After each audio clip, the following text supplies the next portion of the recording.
अमेरिकी agency climate central के अनुसार भारत की 3 करोड़ 60 लाख आबादी भयंकर तबाही के मुहाने पर खड़ी हो सकती है। उसके अनुसार लगभग 30 साल में कई तटीय इलाके बहुत बड़े खतरे में हो सकते हैं और मुंबई, कोलकाता जैसे जो शहर हैं वो अपनी अस्तित्व की लड़ाई से जूझ सकते हैं। दरअसल जिस तरीके से ग्लोबल वार्मिंग हो रही है उसके जरिए कई ऐसे संकेत समय समय पर दिए जाते हैं। ये सिटी ऑफ जॉय कहे जाने वाले कोलकाता की तस्वीरें हैं और कोलकाता की ये हालत सिर्फ 2 दिनों की बारिश में हो गई। पानी के बीच पीने के पानी के लिए संघर्ष करती ये तस्वीर भी कोलकाता की। रोटी रोजगार के सहारे को पानी के बीच से खींच कर लाने की ये तस्वीरें भी कोलकाता की है। पानी में गुम पटरियों पर सहमी खड़ी ट्रेनों की ये तस्वीरें भी कोलकाता में हावड़ा ब्रिज के पास की है। बारिश ने सड़कों में गड्ढे या गड्ढों में सड़कों का सारा भेद मिटा दिया।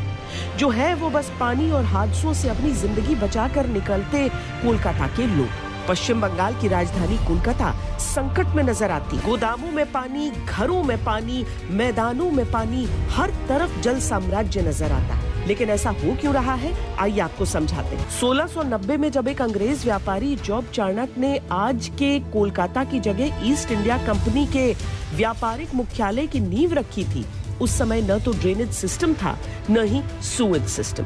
हालांकि कोलकाता के इर्द गिर्द ऐसी भौगोलिक स्थिति थी जिससे यहाँ जल निकासी व्यवस्था की शुरू में जरूरत ही नहीं पड़ी। लेकिन जैसे जैसे जनसंख्या बढ़ती गई, शहर फैला तो ड्रेनेज सिस्टम की जरूरत महसूस हुई। इसके बाद कोलकाता के आसपास के इलाकों में बड़े नाले तैयार किए गए। फिर आबादी अधिक बढ़ी तो 1878 में 180 किलोमीटर भूमिगत ड्रेनेज विकसित की गई। ये सिस्टम विलियम क्लार्क नाम के इंजीनियर ने बनाया था और तब इसकी तुलना लंदन और जर्मनी के ड्रेनेज सिस्टम से की जाती थी, जिसमें 88 किलोमीटर ऐसे ड्रेन थे जिसमें इंसान प्रवेश कर सकता था और 92 किलोमीटर ईंट से तैयार ड्रेन जिसमें लोग नहीं घुस सकते थे।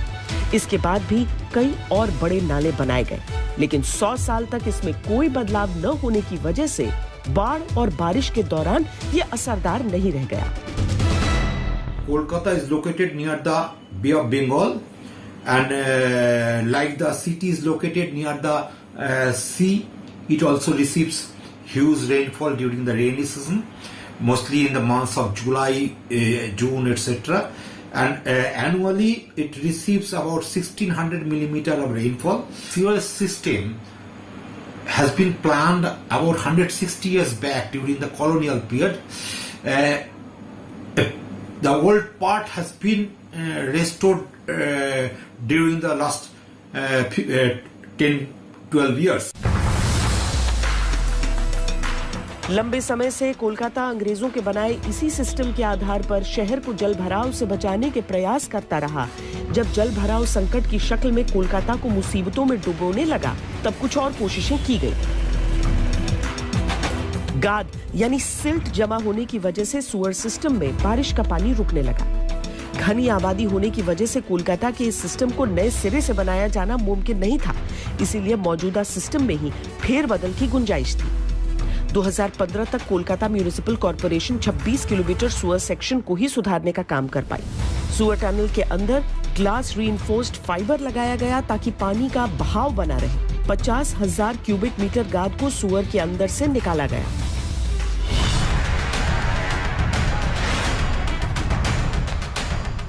बहुत देर से हुई ये कोशिशें कोलकाता को संकट से उबारने में नाकाफी हैं। जरूरत और भी कुछ कड़े और बड़े कदम उठाने की है।